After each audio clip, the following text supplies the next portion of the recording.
Alright y'all, welcome back to the channel and to some more turkey patterning. And today we've got a combination that I really don't have the highest of hopes for coming into it here, but we've never tried them through this choke constriction before, and I don't know that we've ever tested a choke in this constriction before, so who knows, this could maybe be the magical combination for these shells, but I have my doubts. But as for those shells we've got today, I brought out some of these, the B&P Magnum Turkey shells. They are a 12 gauge, 3-inch, 2-ounce payload of lead 6s, moving about 1175 feet per second. And these have been probably one of, if not the worst patterning turkey shell that we've tested on the channel. Yes, they are a cheap shell. I believe a box of 10 was somewhere between $10 and $15. So they're definitely not high end, but they're not loaded grade either. They're nickel plated lead 6, which is fine, but they're not buffered and they're in a field style wad. So both of those just don't help these out any. So I don't have the highest of hopes for these being able to perform through today's combination coming into it here, but you never know what's going to happen until you actually try it. But as for today's combination, I brought out my Remington 870 special purpose. It has a 24-inch Carlson's barrel on it, and for a choke, we've got an Indian Creek in here today, but this is a 670 constriction. I don't think we've ever tried a 670 constriction with anything on the channel, and I know we haven't tried an Indian Creek 670 with these B&P shells. So will this be the magical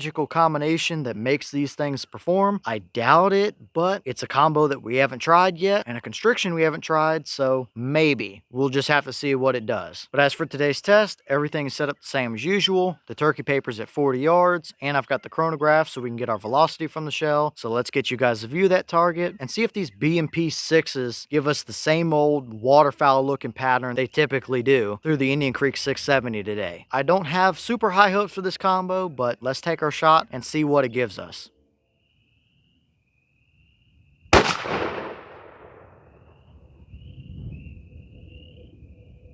Alright, so that shell gave us 1213 through the chrono. The boss claim is 1175. So out of that 24-inch barrel, we did see a little bit above their claim, which has been the normal for these shells, is a little bit above that boss claim. So for a velocity, we're looking perfectly fine, but what kind of a pattern did they give us down at 40? And did they magically work out pretty well for us through that Indian Creek 670? I don't know yet, but let's go take a look and see what it gave us.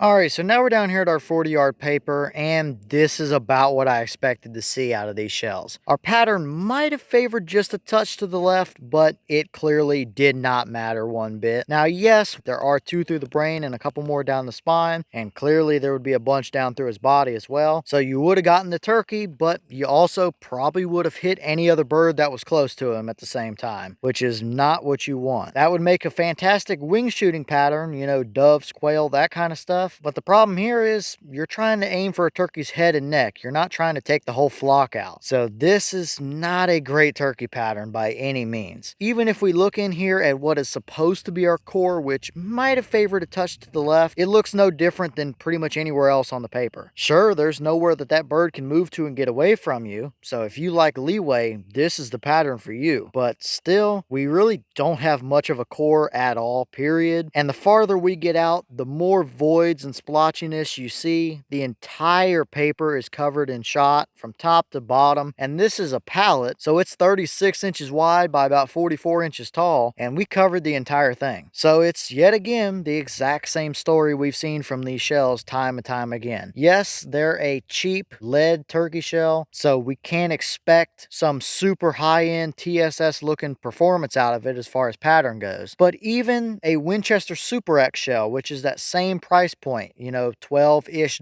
or so a box, gives us a way better pattern than this B&P stuff ever has. And coming into it, I didn't expect that Indian Creek 670 to give us much better performance, and it really did about what I thought it would. I guess the pattern is relatively circular, but that is about the end of the positives for it. So definitely not a very pretty looking pattern. It would make a great wing shooting pattern, but for turkeys, definitely not the case. So at the end end of the day, if you're looking for a budget shell in that $10 to $15 a box type of price range, these B&P shells are not what you want to get. If this is what you had to use, or if it's the only thing you could find and you needed a turkey shell, then sure, it would work, but it's not something that I would ever hunt turkeys with unless it was the last thing I could ever find. So overall, not a good turkey pattern, but that has been the usual for these shells. And here's the wad from that shell, and yep, it's your typical like field or trap style wad. Definitely nothing fancy, very cheap, very basic stuff. There's nothing stuck down in there, but with 2 ounces of payload, I have no doubt that we're stacking pellets way above this wad. And as soon as we send it all down the barrel, this wad is gonna push right through that stack of pellets that's on the top and open them way up. So not at all the turkey wad that you want in your shells. That's gonna give you a great looking pattern. Overall, it is a little banged up here, but that's nothing out of the normal for an Indian Creek choke. Looks very normal on that aspect, but not a turkey wad. And I think it's a pretty big reason why we see the giant patterns that we typically have seen from these shells.